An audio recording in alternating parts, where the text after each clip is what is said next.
odds market. I'm Dave Best. Session. This is Theo Goodman. All the tools to be among that few that win. I'm Stuart from Tipster HQ. My name's Jay Baglia. Hey guys, Gabriel. Some call it gambling. Here to bring you the best political betting tips. It's the booming industry of professional gaming. Odds Market, Sports Bet Daily. Bankroll management over at Odds Market. Watch us. Eric Kelly covering Formula One and MotoGP. Eric, welcome to the show. How's everything going? I saw your video and I was like, wow, that's a strong accent, but a very, very cool one. Where are you from? The middle of Ireland. Very nice.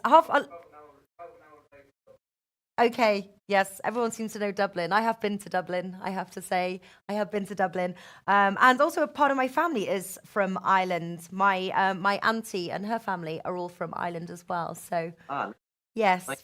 Very nice indeed. All right, so you've just recently joined the Odds Market content team. He writes articles for us covering Formula One and MotoGP. In the first segment, we are going to break down Formula One Bahrain.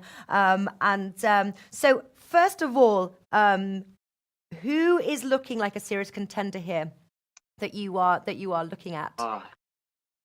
Bahrain it's definitely an open race. Like, after the first race in Australia, no one expected Bottas to win. Like, his price showed everything, 14-1 to win the race.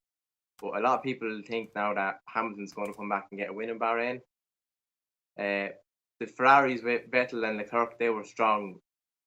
People thought they were strong pre-season, but they didn't show up really in Australia. So now it's kind of all up in the air for Bahrain, really.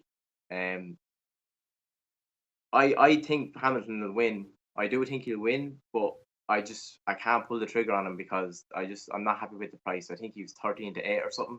Mm-hmm. So I'm hoping he has a bit of a bad qualifying and we can get him at like 5-2 or around them odds, hopefully. So that's the best of a bad bunch, really. Like, Bottas is 3-1, so he is. It's a good price, like, but I'd have to say I backed him at 3-1. So okay, and I was going to say as well, who else is looking strong after Melbourne? The Red Bulls did all right. Max Verstappen did okay. Pierre Gasly had a bad race, but the Red Bulls look better than they should have. That people thought they would. And they've a new engine. They've joined up with Honda to have a Honda engine, so they're looking strong. But I think Bottas definitely looks stronger like this year. As you've seen, he's always went from outright market 25-1 into 4-1 after the first win. So I don't know. Personally, I think it's going to be between Bottas and Hamilton in Bahrain. Mm-hmm. And obviously, what sort of racetrack is Bahrain, and which cars does it tend well to? It's there's a lot of straights in it. There's two big long straights, one at the back and one at the start. It's an open track. It's not too difficult of a track for the riders. Like, technically, the racers, technically, you know what I mean? It probably suits to the Ferraris. The Ferraris have a good record there, so they do. But as we've seen in the first race, Ferraris just don't look up to scratch, really. So, the Ferraris could put something out of the hat here in Bahrain. It suits their car better, I'd argue. But just going on form right now, I just have to stick with the Mercedes cars. Yeah, and what bets are you taking? I know you've written an article for us over at Odds Market. Do you want to sort of run through your bets and I'll go through them. I've a good few selections. I like to do a lot of like prop bets for the Formula One, like, because you can get them on the Formula One and they can come in. I have Bottas to win the race at 3-1. I'm waiting on Hamilton to drift out to 5-2, hopefully. And then I'll stick a few units on him. I'm going to stick 1.5 units on Hamilton if he drifts out.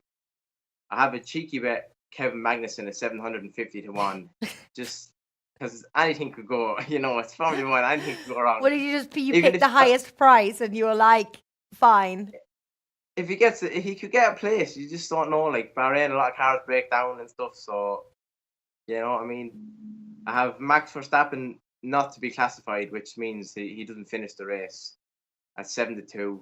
Kimi Räikkönen not to be classified at 9-4. Charles Leclerc to set the fastest lap at 10-1. Uh-huh. Because this year in the Formula, there's a new rule in Formula One this year that anyone who sets the fastest lap that finishes in the top 10, they get an extra point.